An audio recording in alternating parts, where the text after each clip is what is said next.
Okay, I think I'll just put this whole thing up here. Here, very, very briefly, are kind of things, milestones in us getting a better handle on the pollution, anthropogenic pollution, pollutants and pollution. So the 1930s marked a time in our history where we here in the States recognized that we need to, well, recognize that with regard to planting our crops and that sort of thing, how we interact with the earth can have great consequences.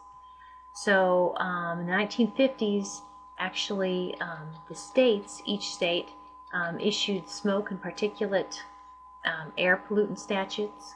So the industries had to look at their particulates that they were putting out. And then it wasn't until 1970 that the United States came out with what they call the Clean Air Act. And at this time, the Environmental Protection Agency was established to oversee environmental concerns like pollution. At this point, emission standards were set for particulates, sulfur dioxide, carbon monoxide, nitrogen oxides, and also for the secondary pollutant ozone. So 1970s, that's where they were at. There was also clean air. There were also amendments to the Clean Air Act in 1990. So let's see how we've done. The next few slides kind of look at maybe how we've done, starting in the 1900s out to 2070. Sorry, 1900s to 2007. Tracking a few things here with regard to emissions of VOCs, sulfur dioxide, and nitrogen oxides. You can see here in 1970 the Clean Air Act was put into place, and look at the decrease in these three anthropogenic pollutants. So I'd say that's pretty good, because one of the things you're going to see is definitely since 1970 we continue to put to burn more and more fossil fuels.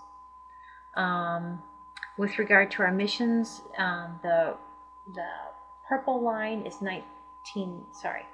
the purple line is 2007, purple bar is 2007, and the red line bar is 1980. So we're looking at these key pollutants that were honed in on for the 1970 Clean Air Act, and to see how well we did from 1970 to 2007, or 1980 to 2007. So we reduced carbon monoxide emissions by 54.5%, NOx's by 37%, VOCs we reduced them by 50%, SO2s by 50%, and particulate matter at 10 microns we reduced it 66.7%. So that's pretty good. Okay.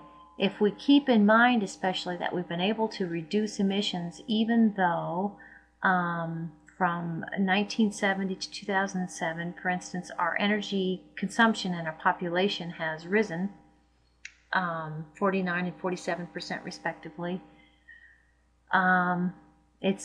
And notice that our gross domestic product, which of course would link to our factories, has increased 207%. We're driving a lot more vehicles. Miles traveled has increased almost 180%, and yet our emissions have decreased. So I think we deserve a pat on the back.